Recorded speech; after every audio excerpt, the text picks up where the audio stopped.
My name is Don Marshall72. I'm answering questions there. So, Chapter 10 of the Silmarillion of the Sindar. Now, as has been told, the power of Elwë and Melian increased in Middle-earth. Let's go back a little bit. Let me explain.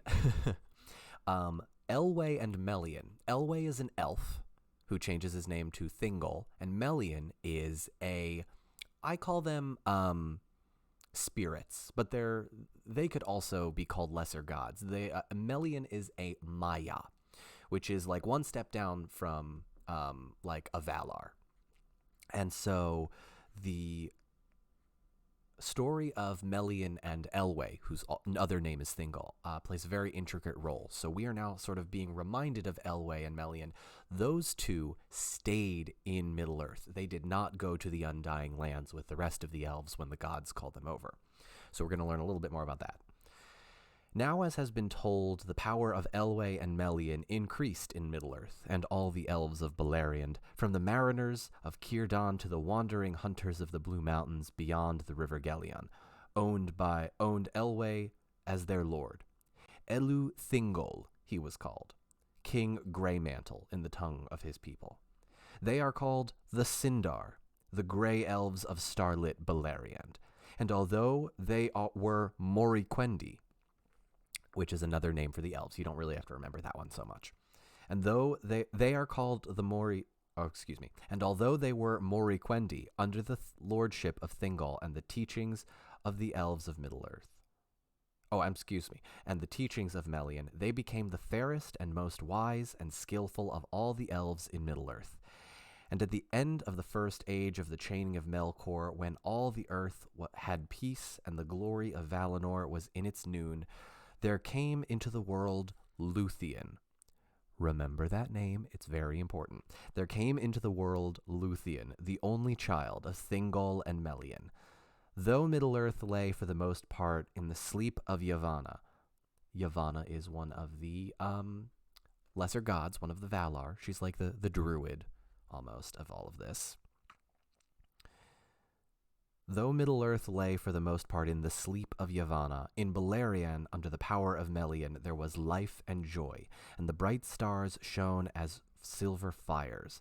And there in the forests of Neldoreth, Luthien was born, and the white flowers of Nifredel came forth to greet her as stars from the sky. So we've just learned about the birth of Luthien. Luthien's a very important character later, but remember her name. It came to pass during the second age of the captivity of Melkor that dwarves came over the Blue Mountains of Ered Luin into Beleriand. Beleriand is like the main area that the elves hang out in. One of many, but yeah. Themselves they named Khazad, but the Sindar called them the Naugrim, the stunted people, and Gonhirim, masters of stone. Far to the east were the most ancient dwellings of the Naugrim, but they had delved for themselves great halls and mansions, after the manner of their kind, in the east side of Ered Luin, and those cities were named in their own tongue.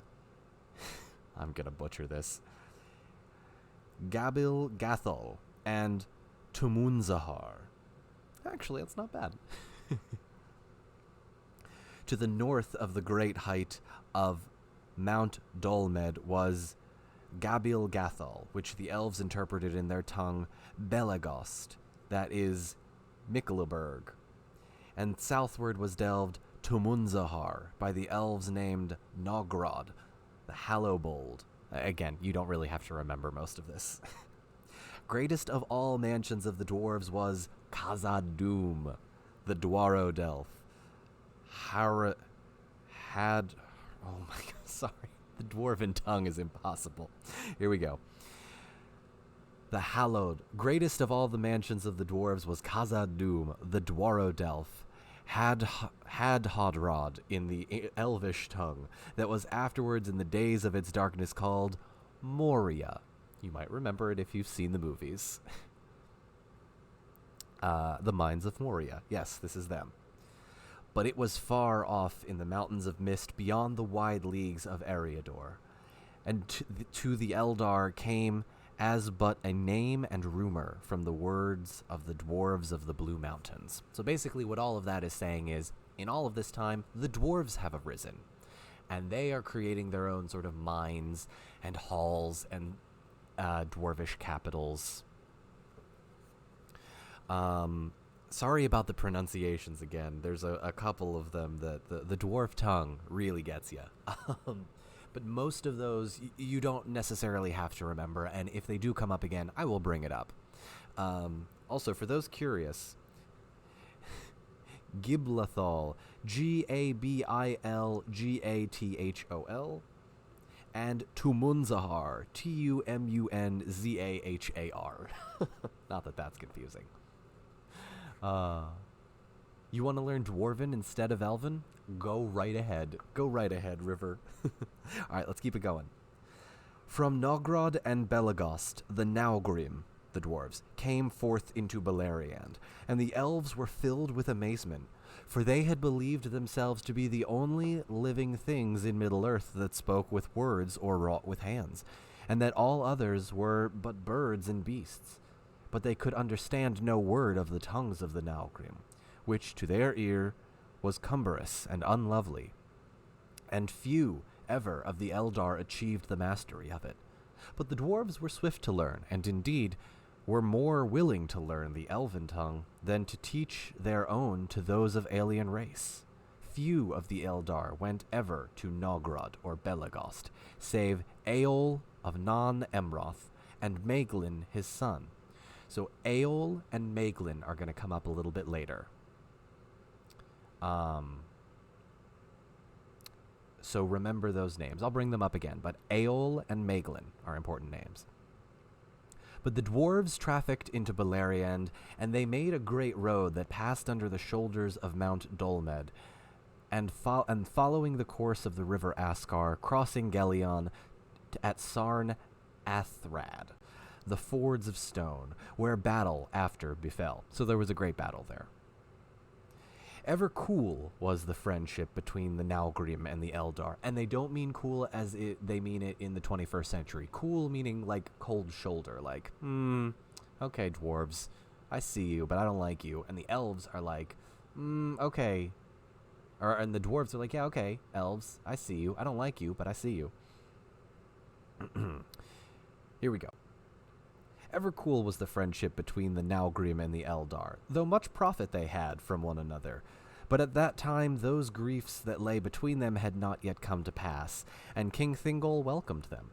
But the Naugrim gave their friendship more readily to the Noldor in after days than to any other of elves and men, because of their love and reverence for Aule. Now remember, Aule is one of the Valar, one of those lesser gods that I mentioned before. Aule is the lesser god that created the dwarves. So Eru, the god, didn't actually create dwarves. It was one of the lesser gods. He shouldn't have done that, but, he did. And the gems of the Noldor they praised above all other wealth. In the darkness of Arda, already the dwarves wrought great works. For even from the first days of their fathers they had marvelous skill with metals and with stone. But in that ancient time iron and copper they loved to work, rather than gold and silver. Silver and gold. Now Melian had much foresight, after the manner of the Maiar. And when the second age of captivity of Melkor had passed, she counseled Thingol that the peace of Arda would not last forever. He took thought, therefore, now how he should make for himself a kingly dwelling, and a place that should be strong if evil were to awake again in Middle-earth. And he sought aid and counsel of the dwarves of Belagost. They gave it willingly, for they were unwearied in those days and eager for new works. And though the dwarves ever demanded a price for all they did, whether with delight or with toil, at this time they held themselves paid. For Melian taught them much that they were eager to learn, and Thingol rewarded them with many fair pearls. These Círdan gave to him, for they were got in great number in the shallow waters in the Isle of Balar, which is right around where Círdan lives. But the Naugrim had not before seen their like, and they held them dear. One there was as great as a dove's egg, and its sheen was as starlight on the foams of the sea. Niphelos it was named, and the chieftain of the dwarves of Belagost prized it above a mountain of wealth. Therefore the Naugrim labored long and gladly for Thingol, and devised for him mansions after the fashion of their people, delved deep into the earth. So the elves actually get a little bit of their dwellings, at least Thingol and Mellion's people do, in the fashion of the dwarves, like in the mountains. Where the Esgalduin flowed down, Esgalduin is a river, and parted Neldoreth from Region. You don't really need to remember those. There rose in the midst of the forest a rocky hill, and a river ran at its feet. There they made the gates of the hall of Thingol, and they built a bridge of stone over the river by which alone the gate could be entered. Beyond the gates wide passages ran down to high halls and chambers far below that were hewn in living stone, so many and so great that the dwelling was named Menegroth, the 1,000 Caves. Remember Menegroth. That's one of the important names you should remember. All right. Let's keep it going. But the elves also had part in that labor, and the elves and dwarves together, each in their own skill there, wrought out the vision of Melian, images to the wonder and beauty of Valinor beyond the sea. The pillars of Menegroth were hewn in the likeness of the beeches of Orome, stalk, bough, and leaf, and they were lit with lanterns of gold. The nightingales sang there in the gardens of Lorien, and there were fountains of silver, and basins of marble, and floors of many-colored stone. Carven figures of beasts and birds there ran upon the walls, or climbed upon the pillars, or peered among the branches entwined in many flowers. And as the years passed, Melian and her maidens filled the halls with woven hangings, wherein could be read the deeds of the Valar, and many things that had befallen in Arda since its beginning, and the shadow of things that were yet to be. That was the fairest dwelling of any king that has ever been east of the sea. All right, I will stop there for a second and take questions. So basically, while all of this stuff is happening with the Noldor and how they're saying, well, forget the Valar, we're coming back to Middle-earth, there are already elves in Middle-earth. Also, if anyone on TikTok wants to join, feel free to join on the Twitch. The link is in my bio. Thank you. Also, Killa Cowboy, thank you for the follow, and Primal C6, thank you for the follow.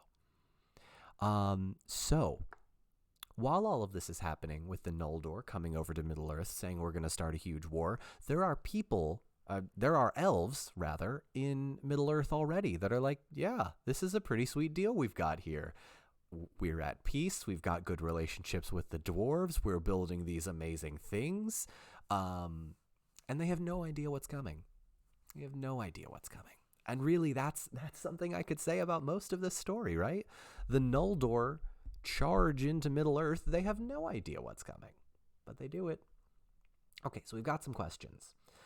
Mr. Mime, how long do dwarves typically live? If I remember correctly, dwarves live anywhere from like 200 to 300 years. I believe Gimli is just about 230 or 40 when he leaves for the Undying Lands.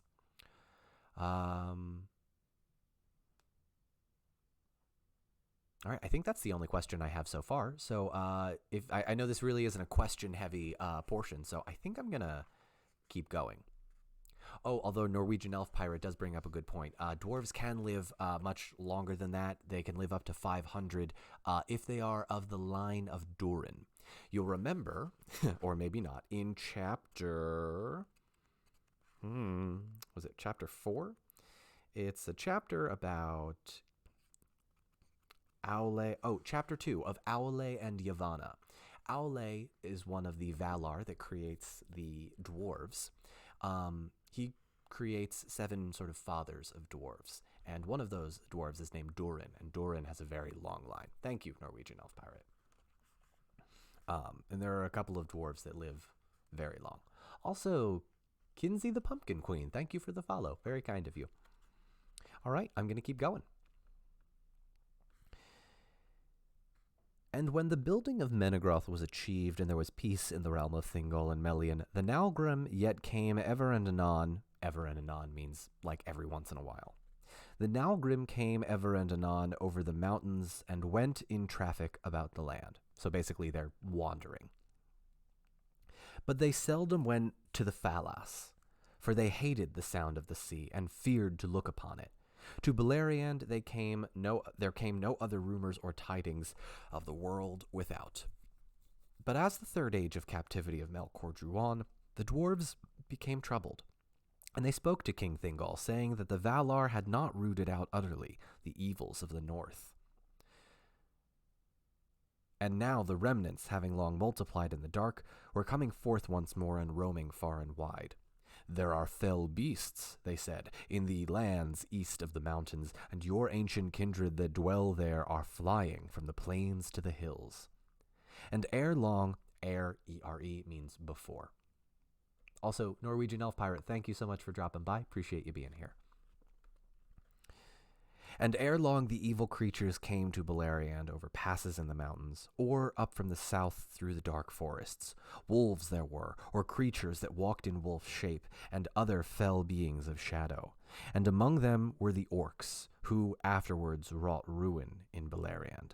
But they were yet few and wary, and did but smell out the way of the land, awaiting the return of their lord. Whence they came and what they were the elves knew not then, thinking them perhaps to be Avari, who had become evil and savage in the wild.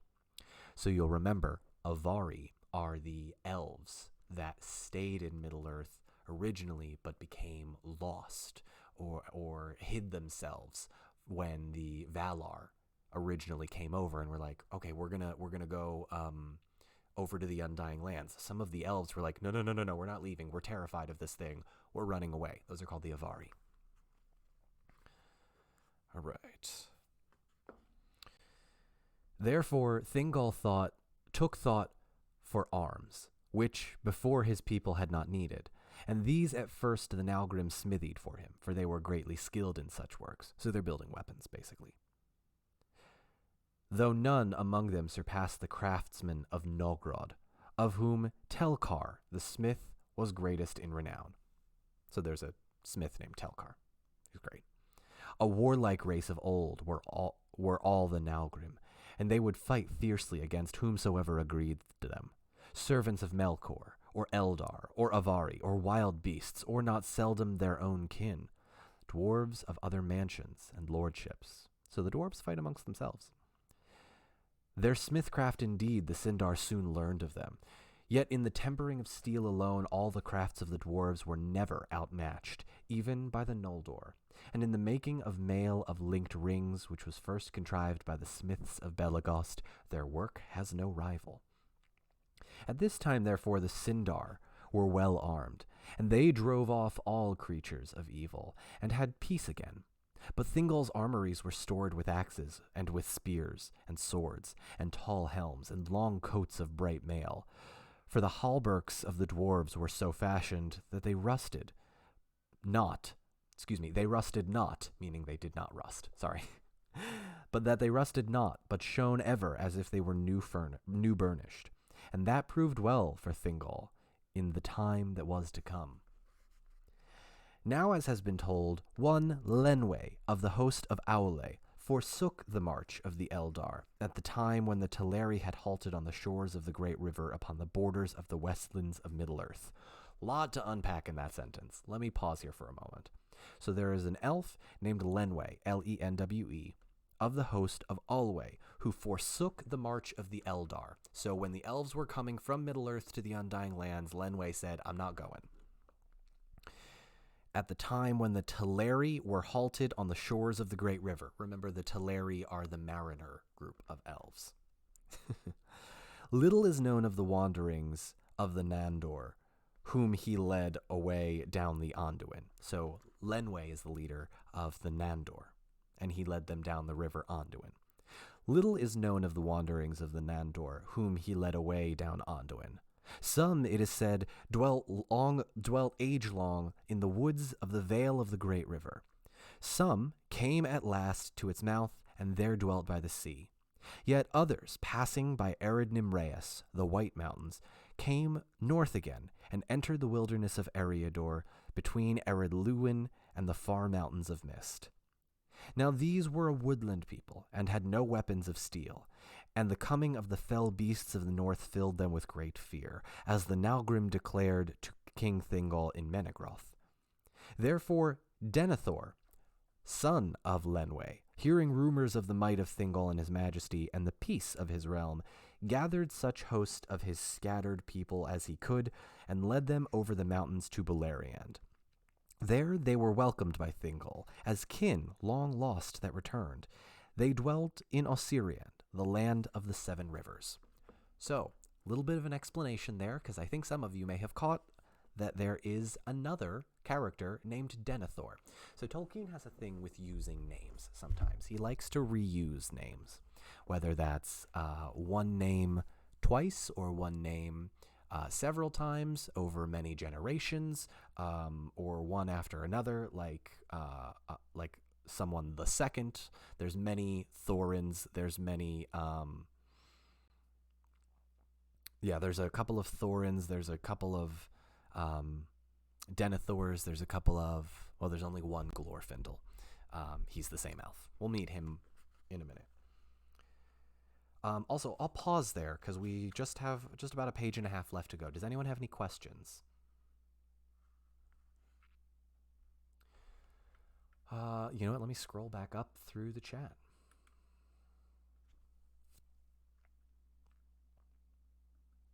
Does the naming of Mordor... Okay, this is from Kativa. Does the naming of Mordor have anything to do with the Noldor? It sounds very similar. So, no, I don't think there's a... Personally, to me, I don't think there's any comparison between the Noldor and Mordor and the land of Mordor. I think they are similar names, and you will find that Tolkien likes using similarly named things, right? Aragorn, his dad Arathorn, Gimli, there's not Gimli, some of the other dwarves, Glowing, Owen, Bofer, similar sounding things. It's all part of Tolkien's language. Lorden, thank you for the sub. Very kind of you. Thank you. Okay, other questions. What is going on? I am King Jeff. If you are new here, I apologize. I am reading from Tolkien's book, The Silmarillion. We're on chapter 10 of the Sindar. Weren't there several Dorins as well? Faye, yes, there were several dwarves named Dorin.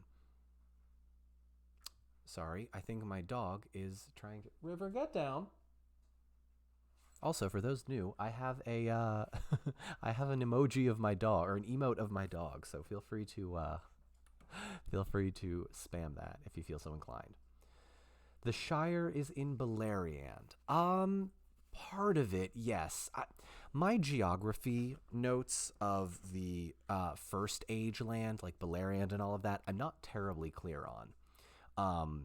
That's not my strong suit. I focused more on Third Age geography, and even then, I'm not terribly good at it. But I believe the Shire, part of the Shire, was in Beleriand. Yeah. Was Durin's Day just like a winter solstice? Yeah, something like that.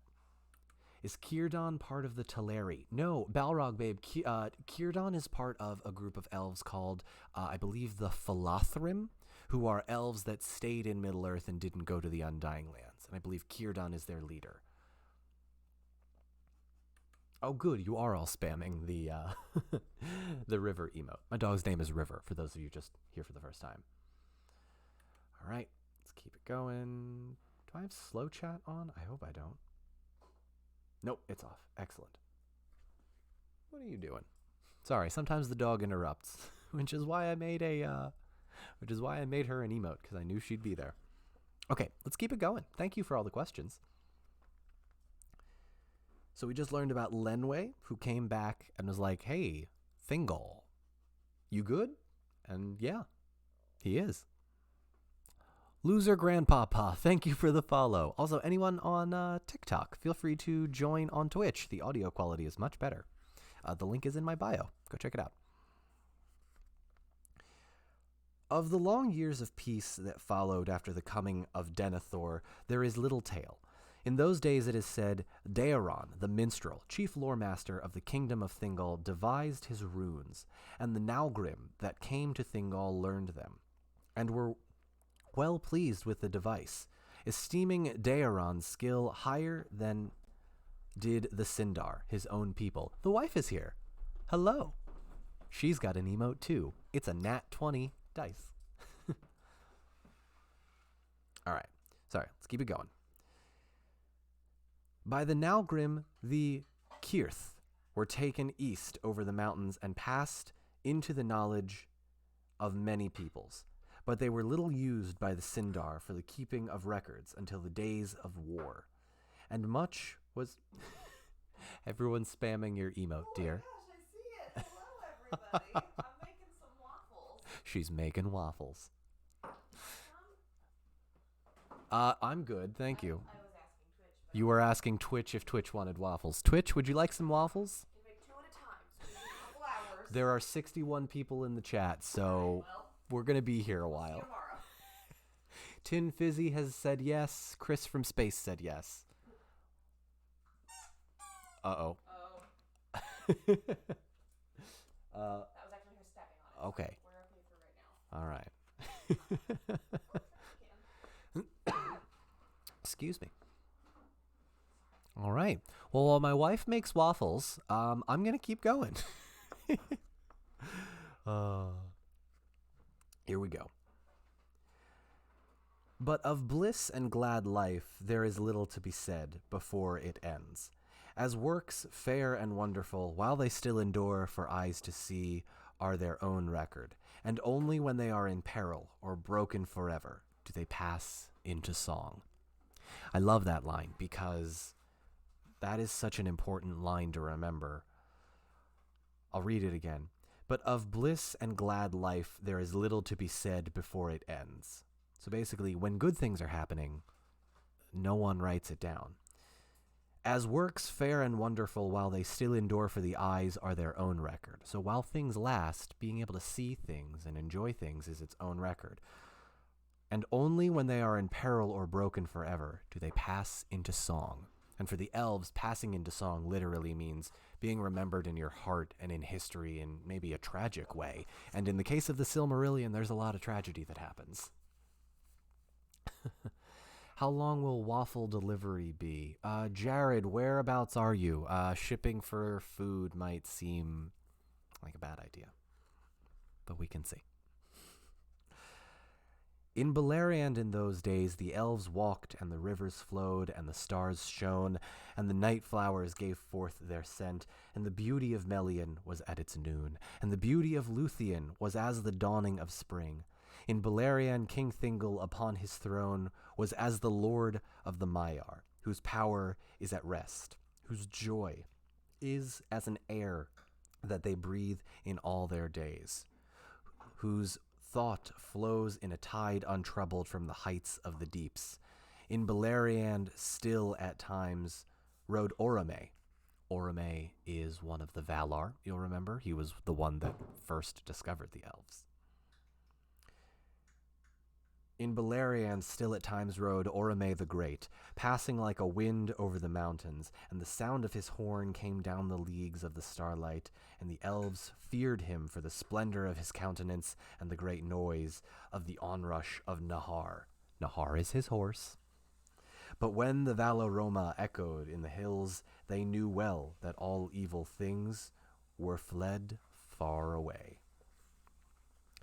But it came to pass at last, the end of bliss was at hand, and the noontide of Valinor was drawing to its twilight. For as has been told and is known to all, being written in lore and sung in many songs, Melkor slew the trees of the Valar with the aid of Ungoliant. For those that missed the recap, Melkor, one of the Valar, one of the lesser gods, destroyed 2 trees that provided light in the Undying Lands with the help of Ungoliant, who is a giant spider, and escaped and came back to Middle-earth. Far to the north befell the strife of Morgoth and Ungoliant, but the great cry of Morgoth echoed through Beleriand. You'll remember Morgoth cried aloud, literally, so that his Balrogs, who were laying in wait for him, found him and basically freed him and started attacking Ungoliant so she would run. Also, Padfoot Trip, thank you for the follow, and Jacksoon, thank you for the follow. Soon afterwards, Ungoliant fled from the north and came into the realm of King Thingol, and a terror of darkness was about her.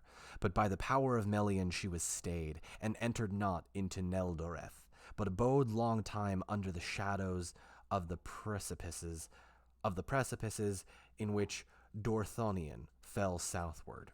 Dorthonion is another elvish land. You don't really need to remember that too much. And they became known as Ered Gorgoroth, the mountains of terror, and none dared go thither or pass near them, basically. There life and light were strangled, and there all waters were poisoned.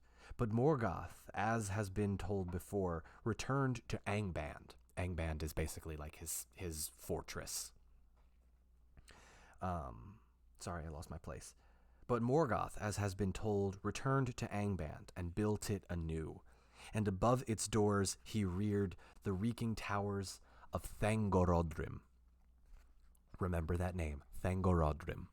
Important. Towers created in Angband.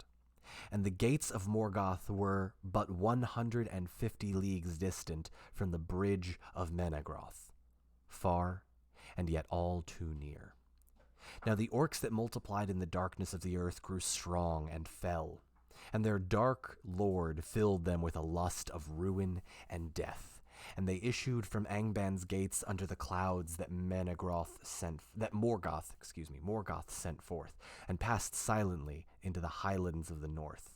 Thence, on a sudden, a great army came into Beleriand and assailed King Thingol.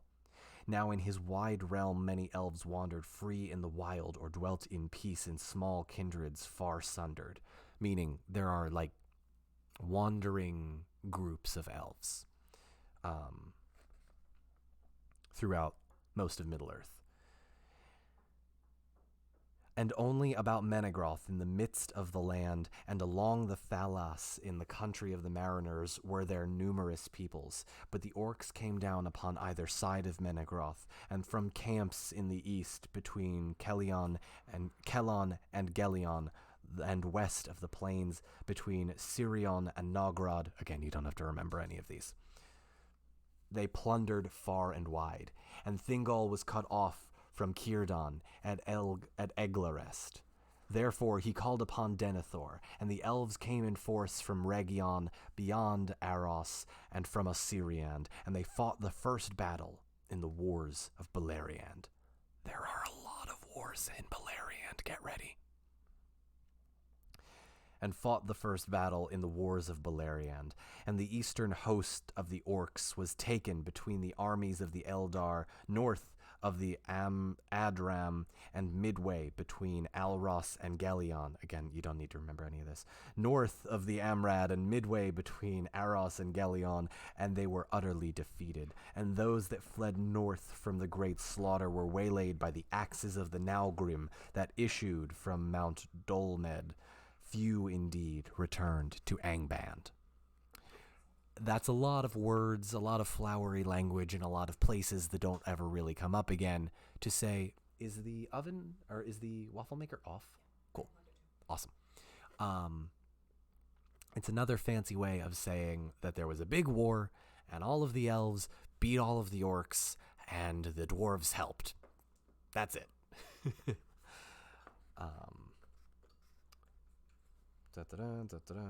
Here we go. But the victory for the elves was dear bought, for those in Osiriand were light-armed, and no match for the orcs, who were shod with iron and iron-shielded, and bore great spears with broad blades. And Denethor was cut off and surrounded upon the hills of Ammon and Ereb. There He fell, and all his nearest kin about him, before the host of Thingol could come to his aid. Bitterly, though, his fall was avenged. When Thingol came upon the rear of the orcs and slew them in heaps, his people lamented him ever after, and took no king again. After the battle, some returned to Osiriand, and their tidings filled the remnants of their people with great fear, so that thereafter they came never forth in open war, but kept themselves by weariness and secrecy, and they were called the Lyquendi, or the Lyaquendi? I'll say Lyquendi. It might be Lyaquendi. I'm not entirely sure on that one. The Green Elves, because of the raiment of their colors of leaves. But many went north and entered the guarded realm of Thingol and were merged with his people. And when Thingol came again to Menegroth, he learned that the orcs' host in the west was victorious and had driven Círdan to the rim of the sea. Therefore he withdrew all his people that his summons could reach within the fastness of Neldoreth and Region, and Melian put forth her power and fenced all that dominion round about with an unseen wall of shadow and bewilderment, the girdle of Melian, that none thereafter could pass against her will, or the will of Thingol, or the will of King Thingol, unless one should come with a power greater than that of Melian the Maya. And this inner land, which was long named Eglador, was after called Doriath, the guarded kingdom, land of the girdle. Within it there was yet a watchful peace, but without there was peril and great fear, and the servants of Morgoth roamed at will, save in the walled havens of the Falas. But new tidings were at hand, which none in Middle-earth had foreseen, neither Morgoth in his pits nor Melian in Menegroth, for no news came out of Aman, whether by messenger or by spirit or by vision in dream after the death of the trees. In this same time, Feanor came over the sea in the white ships of the Teleri and landed at the firth of Drengist, and there burned the ships at Loskar. I'll pause there for a second. At the end of chapter 10, I may continue a little bit more into chapter 11 for the sun and moon. We have not quite hit our hour mark. I will take some questions now. So, just to sort of summarize what just happened, we learned a lot about what was going on in Middle-earth before Feanor came over. There's sort of this pause of what happens in Middle-earth, right? All of the elves are in Middle-earth, then they come over to the Undying Lands, and we don't really know what's happening here. So everything with Feanor and the trees and Melkor and the banishment of the elves into Middle-earth happens, but all the while, there's Thingol and Melian, this elf and this Maya, who are basically ruling a lot of the elves that are in that land and creating this kingdom called Doriath. And the elves there get have no way of knowing what Feanor is about to do, why he's coming here.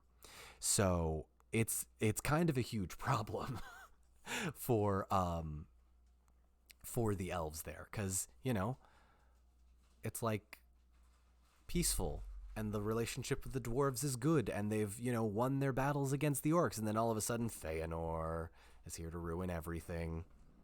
I should put that on a t-shirt. Feanor, here to ruin everything. All right. Here we go. So some questions. How does the spider take down the trees? Okay, so Thor, what happened was Morgoth took one of his... River, get down. River, get down. That's all right. Sorry, y'all. Got to stop the dog from licking the dishes. Anyway, so what happened is Morgoth took his either sword, I think he uses a sword, and basically stabbed the tree, and the sap started dripping out, and Ungoliant, the spider, lapped it up basically, and because of everything that she ate from the light of the trees, she grew to the size of a giant skyscraper. So I hope that helps. All right.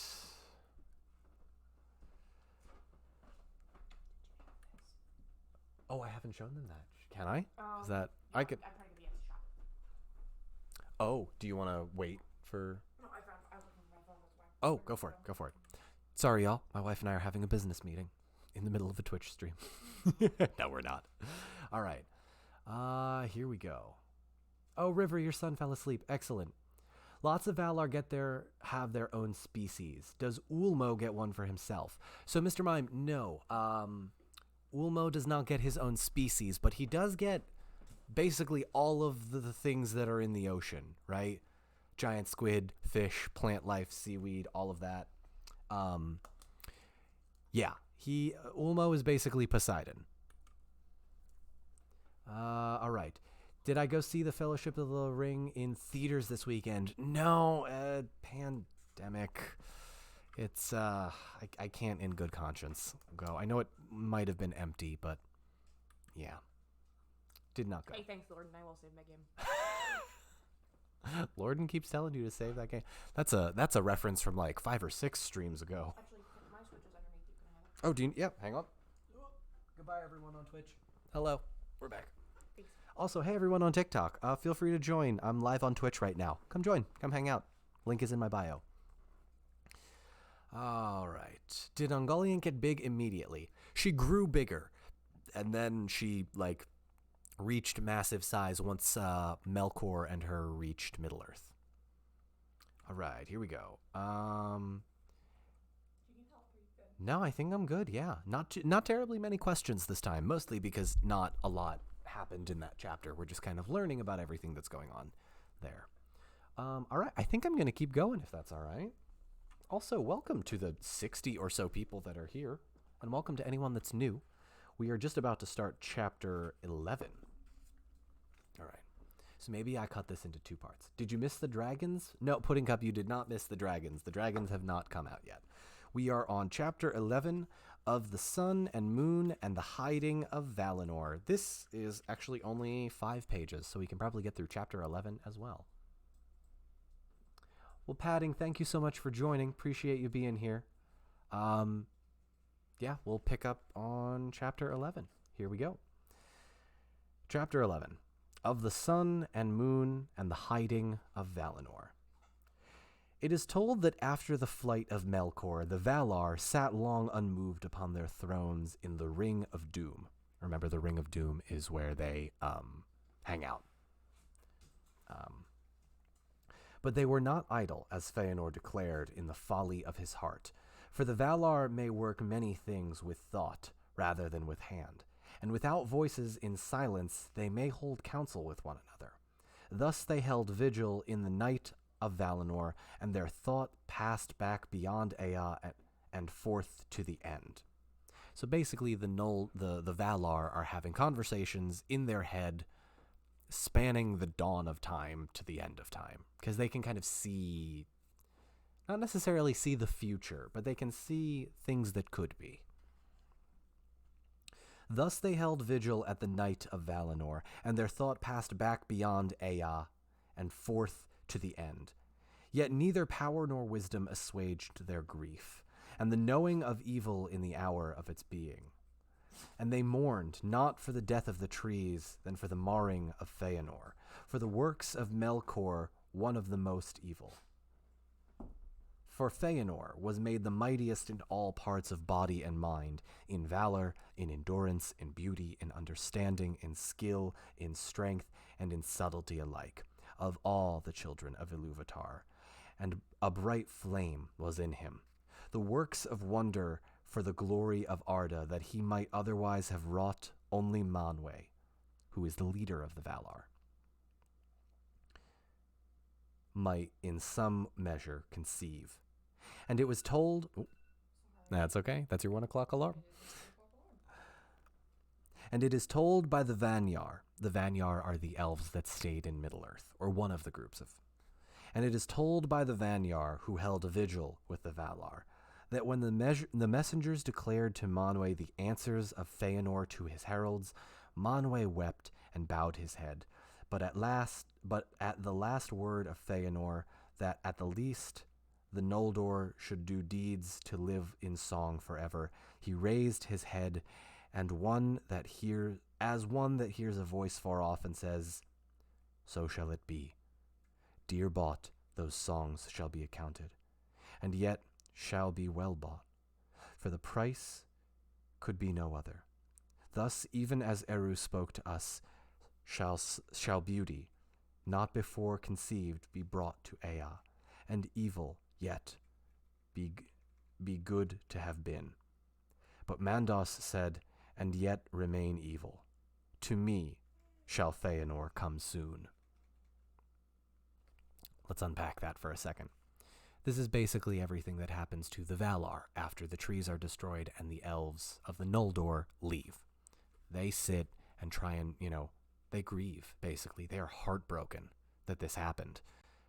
And Manwë basically says, okay, so be it. That's it.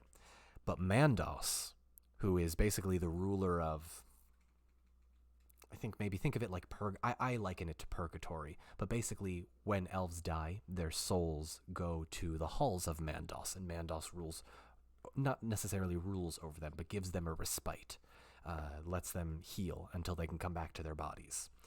But as I've said in previous things, when Mandos speaks, bad things happen.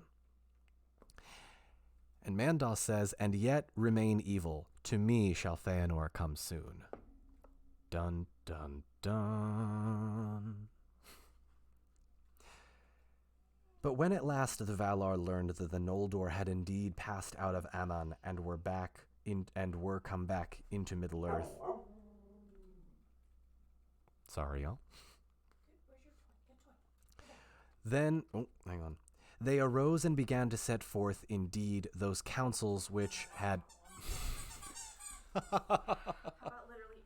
Literally any other toy, River. Sorry to those of you that are using this as like a bedtime story. Sometimes my dog just grabs the squeak toy. Oh, man. All right. But when at last the Valar learned that the Noldor had indeed passed out of Aman and were come back into Middle-earth, they arose and began to set forth indeed those counsels which they had taken in thought for the redress of the evils of Melkor. Then Manwë bade Yavanna and Nienna, who are two of the other Valar, to put forth all their power and growth and healing, and they put forth all their power upon the trees. But the tears of Nienna availed not to heal their mortal wounds. And for a long while Yavanna sang alone in the shadows. Yet even as hope failed and her song faltered, Telperion, which is the name of one of the trees, bore at last upon a leafless bough one great flower of silver, and Laurelin, a single fruit of gold. These Yavanna took, and then the trees died. And their lifeless stems stand yet in Valinor, a memorial of vanished joy. But the flower and the fruit Yavanna gave to Aule, and Manwë hallowed them. And Aule and his people made vessels to hold them and preserve their radiance, as is said in the Narsillion. Hang on, let me try that again. Narsillion. As is said in the Narsillion, the song of the sun and moon, these vessels the Valar gave to Varda, Varda being another one of the Valar, and that they might become lamps of heaven, outshining the ancient stars, being nearer to Arda, and she gave them power to traverse the lower regions of Ilmen, and set them to voyage upon appointed courses above the girdle of the earth, from the west unto the east, and to return. So, this is the creation of what will eventually be the sun and moon. These things the Valar did, recalling in their twilight the darkness of the land of Arda. Because remember, Arda used to be in darkness except for the stars. And they resolved now to illumine? To make bright Middle-earth, and with light to hinder the deeds of Melkor. For they remembered the Avari. The Avari are the forsaken elves that did not come to the Undying Lands. For they remembered the Avari that remained by the waters of their awakening, and they did not utterly forsake the Noldor in exile. And Manwë knew also that the hour of the coming of men was drawing nigh, meaning it's coming closer. And this they said indeed. Do you mind taking her to the back room? Sorry. We're almost done.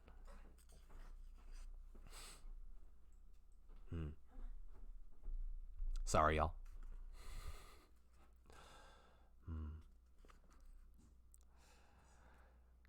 Let me get back to the original part. For they remembered the Avari that remained by the waters of their awakening, and they did not utterly forsake the Noldor in exile. And Manwë knew also that the hour of the coming of men was drawing nigh. And it is said indeed that even as the Valar made war upon Melkor for the sake of the Quendi, so now for that time they forebode for the sake of the Hildor, the aftercomers, the younger children of Ilúvatar. So those are all names for men. So in thinking about the men, I say men. It's human beings, but Tolkien uses it as like mankind in a sense. So they're basically remembering them now. It is said indeed that even as the Valar made war upon Melkor for the sake of the Quendi are the elves, so now for that time they forebode for the sake of the Hildor, the aftercomers, the younger children of Ilúvatar. For so grievous had been the hurts of Middle-earth in the war upon Utumno that the Valar feared lest even worse should now befall, whereas the Hildor should be mortal and weaker than the Quendi. So men are not immortal, and they are weaker than the elves, to withstand the fears and tumults.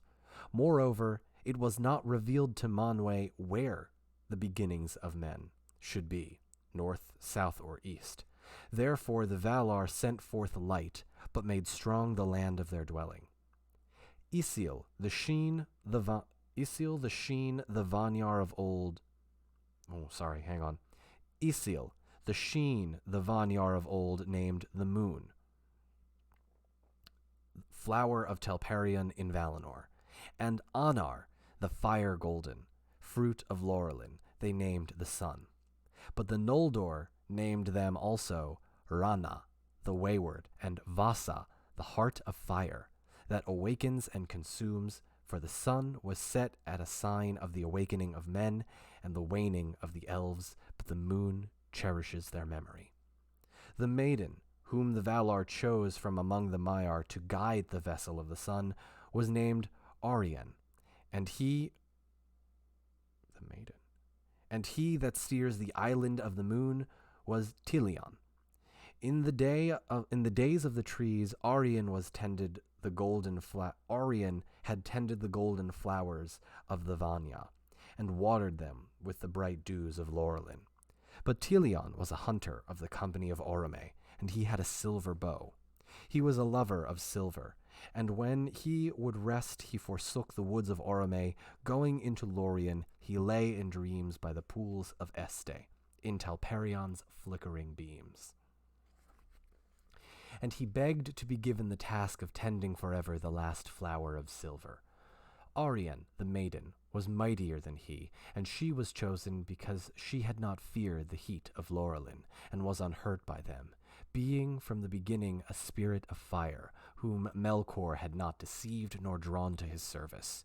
Too bright were the eyes of Arien for even the Eldar to look on, and leaving Valinor, she forsook the form and raiment which is like the Valar she had worn there, and she was as a naked flame, terrible in the fullness of her splendor. Also, Chieftain, thank you for the follow, and Faith Baker, thank you for the follow. Isil was first wrought and made ready, and first rose into the realm of the stars, and was the elder of the new lights, as was Telperion of the trees. Then for a while the world had moonlight, and many things stirred and woke that had waited long in the sleep of Yavanna. The servants of Morgoth were filled with amazement, but the elves of the outer lands looked up in delight. And even as the moon rose above the darkness in the west, Fingolfin, who is Feanor's half-brother, Feanor let blow his silver trumpets and began his march into Middle-earth. You'll remember Fingolfin was the elf leading the elves across the giant ice tundra, the Helcarax, to Middle-earth. Also, Mr. Mime, I love your comment. I am Yavanna, and I speak for the trees. And for some flippin' reason, they're speaking NTs. I love it. All right. Telion had traversed the heavens 7 times, and thus was in the furthest east, when the vessel of Arien was made ready. Then Anar arose in glory, and the first dawn of the sun was like a great fire upon the towers of the Pelori. The clouds of Middle-earth were kindled, and there was heard the sound of many waterfalls. Then indeed Morgoth was dismayed, and he descended into the uttermost depths of Angband, his fortress, and withdrew his servants, sending forth great reek and cloud and dark cloud to hide his land from the light of the day star. Now Varda purposed that the 2 vessels should journey in Ilmen and ever often be aloft, but not together. Each should pass from Valinor into the east and return, and one issuing from the west as the other turned to the east. Thus the first of the new days were reckoned after the manner of the trees, from the mingling of the light when Arien and Tilion passed in their course beyond the middle of earth. But Tilion was wayward and uncertain at speed, and held not to his appointed path, and he sought to come near to Arien, being drawn by her splendor. Though the flame of Anar scorched him, and the island of the moon was darkened. Because of the waywardness of Telion, therefore, and yet more because of the prayers of Lorien and Este, who said that sleep and rest had been banished from earth, and the stars were hidden, Varda changed her counsel, and allowed a time wherein the world should still have shadow and half-light. Anar rested, therefore, a while in Valinor, laying upon the cool bosom of the outer sea. And evening, the time of the descent and resting of the sun, was the hour of greatest light and joy in Aman. But soon the sun was drawn down by the servants of Ulmo, and went then in haste under the earth, and so came unseen to the east, and there mounted the heaven again, lest night be overlong and evil walk under the moon. So basically, this is Tolkien describing the sun and the moon cycles in what is going to be a flat Middle-earth. Yet as she journeyed under the earth and drew towards the east, the glow faded, and Valinor was dim.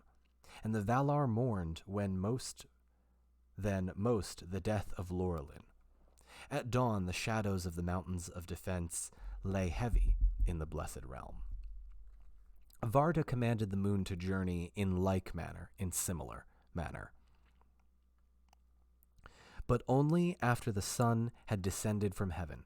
But Telion went with uncertain pace, as yet he goes, and was still drawn towards Arien, as he shall ever be, so that often both may be seen above the earth together, or at times it will chance that he comes so nigh that his shadow cuts off her brightness, and there is a darkness amid the day.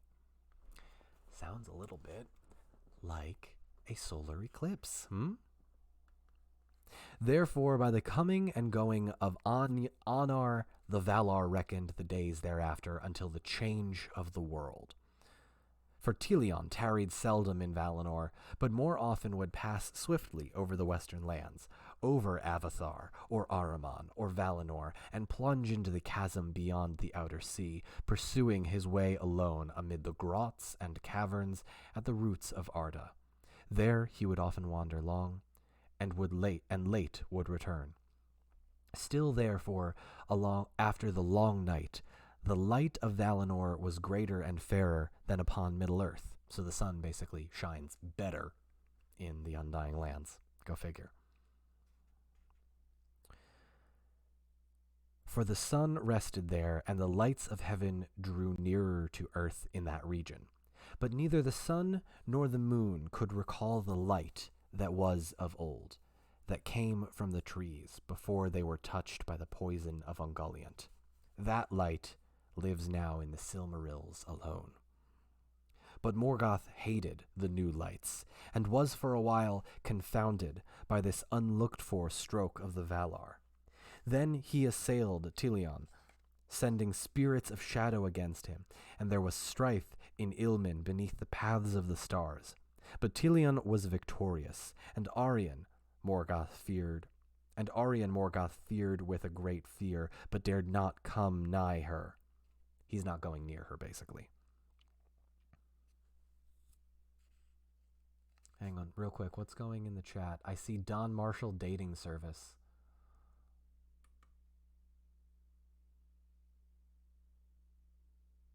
Is this a good place to find an elf?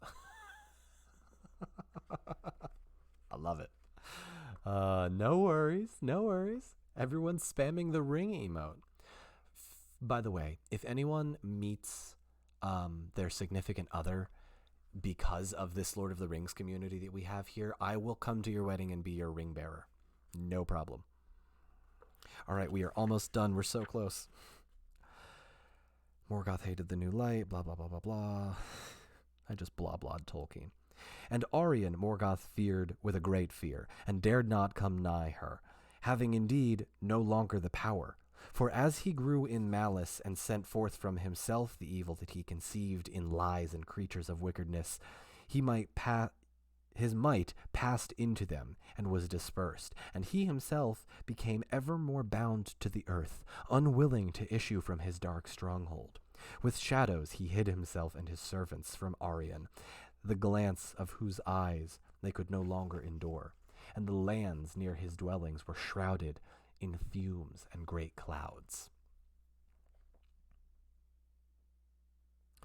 But seeing the assault upon Tilion, the Valar were in doubt, fearing that the malice and cunning of Morgoth might yet contrive against them, being unwilling to make war upon him in Middle-earth.